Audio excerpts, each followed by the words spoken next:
Sir ಕೇಳಿಸ್ಕೊಳ್ಳಿ, ಈಗ ಪ್ರತಿಯೊಂದು ಮಹಿಳೆ ವರ್ಷಕ್ಕೊಂದ್ಸರಿ ಒಂದು ಮಗುನ ಇರ್ತದೆ, ಸತ್ಯನಾ? ಅದೇ ರೀತಿ ಒಂದು ಬಲಿಷ್ಠವಾದ ನಾಯಿ ಒಂದು 7ರಿಂದ 8 ಮರಿನ ಆಗ್ತದೆ ಅಲ್ವಾ?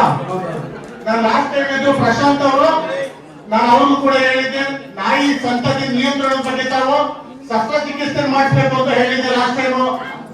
ಅದನ್ನ ಹೇಳಿದ್ದೆ, ತಾವು ಅದನ್ನೆಲ್ಲ ರಿಸರ್ವೇಶನ್ ಎಂಟ್ರಿ ಮಾಡಿದ್ದೀರಾ?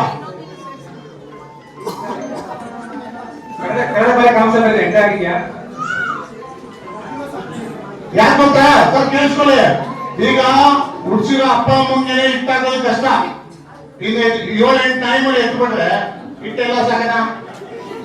ಯೋಚನೆ ಮಾಡಿ ಸರ್, ಎಲ್ಲ ಕಣ.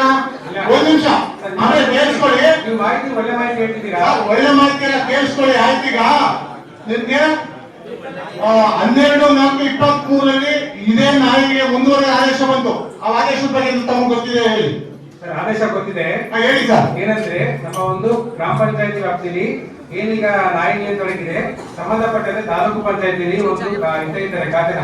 ಆ ಖಾತೆ ಮುಖಾಂತರ ನಮ್ಮ ಪಂಚಾಯತಿ ಇರ್ತಕ್ಕಂಥ 2% ಅಮೌಂಟ್ ನಾವು ಇದು ಕೊಡ್ಬೇಕು ತಾಲೂಕು ಪಂಚಾಯತಿಗೆ. ಯಾಕೆಂದ್ರೆ ಅವ್ರಿಗೆ ಅಲ್ಲಿಂದ ನಮ್ಮ ಒಂದು ಪಂಚಾಯತಿ ಎಲ್ಲಾದ್ರೂ ಸರಿಯಾಗಿ ಯಾವ್ದಾದ್ರು ನಾಯಿಗಳು ಅವಳಿ ನಾಯಿ ನಿಯಂತ್ರಣ ಸಂಬಂಧಪಟ್ಟಂಗೆ ಅರ್ಜಿ ಮುಖಾಂತರ ಕ್ರಿಯೆ ಮಾಡಬೇಕು ಸರ್. ಇಲ್ಲ ತಪ್ಪು ಮಾಹಿತಿ, ನಿಮ್ಗೆ ಮಾಹಿತಿ ಸರ್ಕಿಲ್ಲ ಗೊತ್ತಿಲ್ಲ, ಮಾತಾಡಿ ಸಭೆಗೆ ರಾಂಗ್ ಮೆಸೇಜ್ ಕೇಳಿಸ್ಕೊಳ್ಳಿ.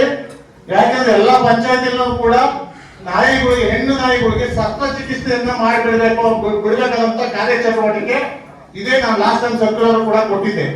ಅದು ಮುಂದುವರೆದ ಭಾಗ 12/4/2023 ಇದೇ ನಾಯಿಗಳು ಸಂತತಿ ಜಾಸ್ತಿ ಮುಂದುವರೆದ ಭಾಗ ಸುತ್ತೋಲೆ ಇನ್ನೊಂದು ಹಾಕಿದೆ. ಯಾವುದೇ ಬೀದಿ ನಾಯಿ ಕಚ್ಚಿದ್ರು ಕೂಡ ತಮ್ಮ ಪಂಚಾಯತಿ ಕ್ರೋಢೀಕರಣದಿಂದ ಅವ್ರಿಗೆ ಟ್ರೀಟ್ಮೆಂಟ್ ವೆಚ್ಚ ಕೊಡಿಸ್ಬೇಕು. ನೀವು ಯಾವುದೇ ರೀತಿ ಇದನ್ನ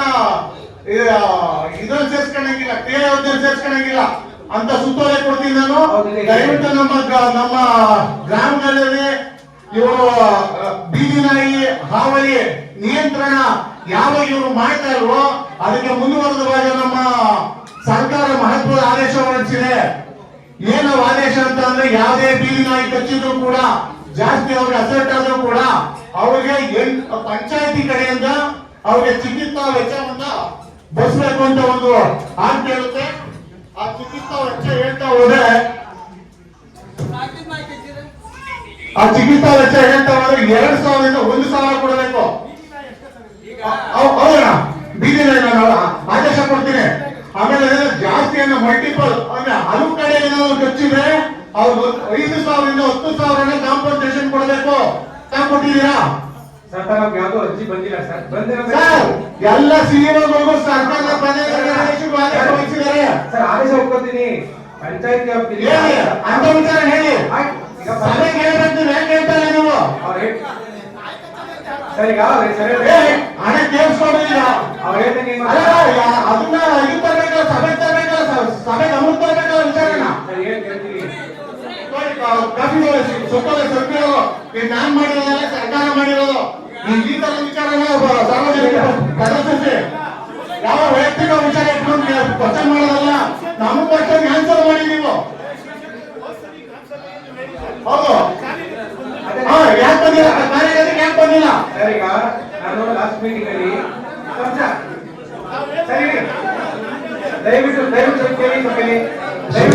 ತುಂಬಾ ಒಳ್ಳೆ ಸಲಹೆ, ಒಳ್ಳೆ ಸುತ್ತೋಲೆ, ನನಗೆ ಮಾಹಿತಿ ಕೊಟ್ಟಿಲ್ಲ, ತುಂಬಾ ಧನ್ಯವಾದಗಳು. ಹಣ ಒಂದ್ ನಿಮಿಷ, ಆಮೇಲೆ ದಯವಿಟ್ಟು ಹೇಳಿ ಕೇಳಿಸ್ಕೊಳ್ಳಿ. ಯಾಕಂದ್ರೆ ನಾನು ವೈಯಕ್ತಿಕವಾಗಿ ನನ್ನ ಮನೆಗೆ ನನ್ನ ಮಗನಿಗೆ ಕಚ್ಚಿಲ್ಲ. ನಮ್ಮೂರಲ್ಲಿ ಪಾಪ ಗ್ರಾಜುಯೇಟ್ ಸ್ಟೂಡೆಂಟ್ ಹುಡುಗ, ಅವನಿಗೆ ನರಗುಳದ ಈಚೆ ಬಂದ್ಬಿಟ್ಟವನ ಅಂತ ಮಟ್ಟಕ್ಕೆ ಕಚ್ಚಿದೆ ನಾಯಿ. ಅಂತ ಮಕ್ಕಳಿಗೆ ಕಾಂಪನ್ಸೇಷನ್ ಕೊಡಿ ಫಸ್ಟ್ ನೀವು ಪಂಚಾಯತಿ ಕಡೆಯಿಂದ. ಯಾಕೆ ಗೊತ್ತಾ, ಅವನ್ನ ನೀವು ಅಲ್ಲಿ ಆ ಜನರಲ್ ಬಾಡಿ ಮೀಟಿಂಗ್ ಈ ಜನರಲ್ ಬಾಡಿ ಪಾಸ್ ಮಾಡೋದು ನೆಸೆಸಿಟಿ ಇಲ್ಲ. ಅಂತವ್ರಿಗೆ ನೇರವಾಗಿ ಕೊಡಿ. ಇದೆಲ್ಲ ಗ್ರಾಮಗಳಿಗೆ, ಎಲ್ಲ ಗ್ರಾಮಸ್ಥರಿಗೆ ಇಂಥ ಸೂಚನೆ ಸಲಹೆ ತಲುಪಬೇಕು ಅನ್ನೋದು ನಮ್ಮ ಆದೇಶ ಅಷ್ಟೇ. ಶಿವಶಂಕರ್ ಅವರು ಹೇಳಿರೋ ಮಾಹಿತಿ ತಗೊಳ್ಳಿ ಸರ್. ಯಾವಾಗ ನೀವು ಗ್ರಾಮ ಪಂಚಾಯತಿಗೆ ಯಾರೋ ನಾಯಿ ಕಚ್ಚೋದು